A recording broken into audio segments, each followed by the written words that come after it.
Pero, We are happy for you. Thank you. Thank you. Ganda. Oo. Thank you. Hindi, marami ang nagmamasid sa pag-uusap na ito na ganun din ang pinagdadaanan. So now I understand kung bakit napaka-klaro ng iyong latag. Oo. Yes, parang sabi ko nga, maraming challenges na nangyayari sa buhay ko. But gusto ko na unti-unti siyang maayos sa partner, sa magulang, sa trabaho. Gusto ko maayos lahat para makapag-move forward lahat. Gaano ka kabuti bilang ama? Huwag na tayo magkahiyaan. Masasabi ko, siguro sa kung ano na lang yung mga kaya kong ibigay sa anak ko. Magsimula tayo sa maliit po, Tito Boy. Actually, kahit nakapikit, kaya ko paliguan yung anak ko. Kaya ko siyang pakainin, kaya ko siyang patulugin kahit kaming dalawa lang. Kaya kong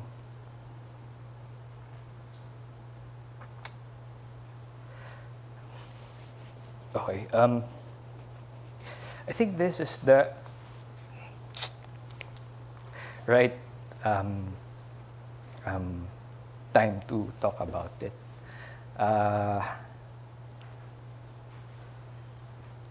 Okay. Okay. Kung babalik po tayo dun sa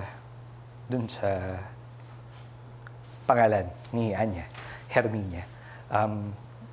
There's actually a quite story to that. There was a time po, Tito Boy, na when I was very, very close to giving up.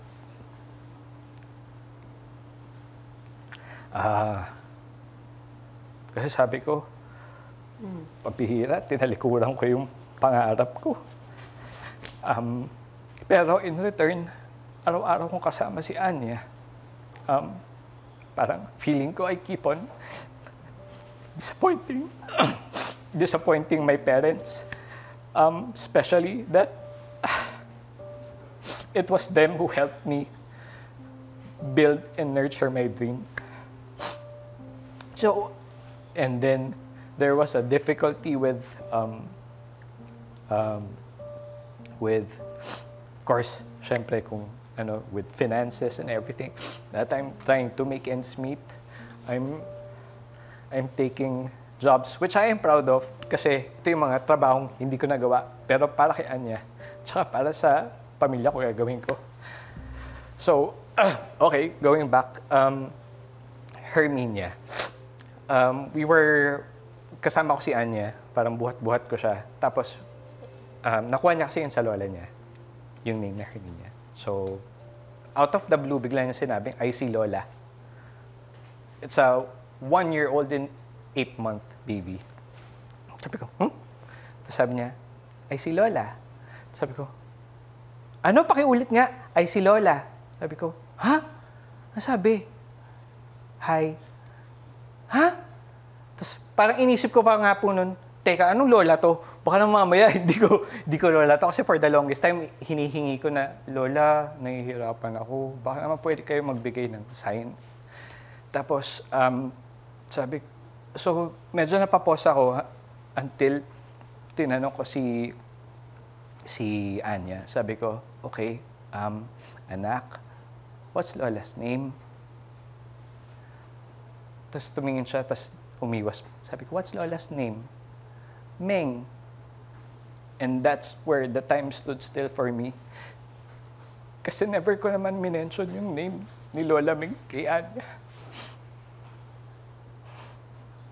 So, sabi ko, laking lolo't lola kasi ako. Hindi pa rin pala siya tumigil na alagaan ka.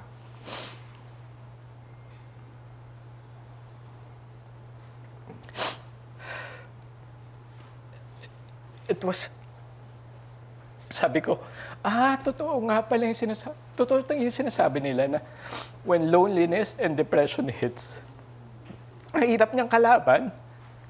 Ang hirap niyang kalaban. Na I have to be okay kasi kailangan dalawa kami as parents na tulungan palakihin si Anya. Pero pag iniisip ko yung sarili ko, parang ayoko na.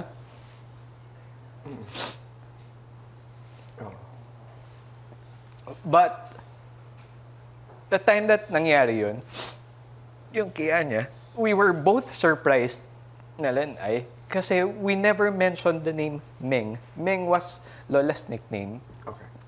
And it's impossible to recall ng baby yung Meng, especially na hindi namin naman ina-address yung pangalan.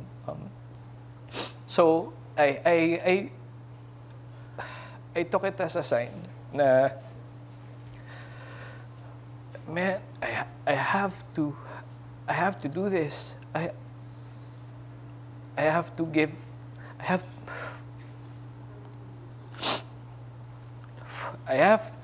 live kasi I have to give everything to my child. Now, kung mangangarap ako, kailangan ko mas tindihan pa yung pangarap ko. Kasi gagawin ko to para kay Anya, para sa akin, and for everybody else na who has been so helpful to me.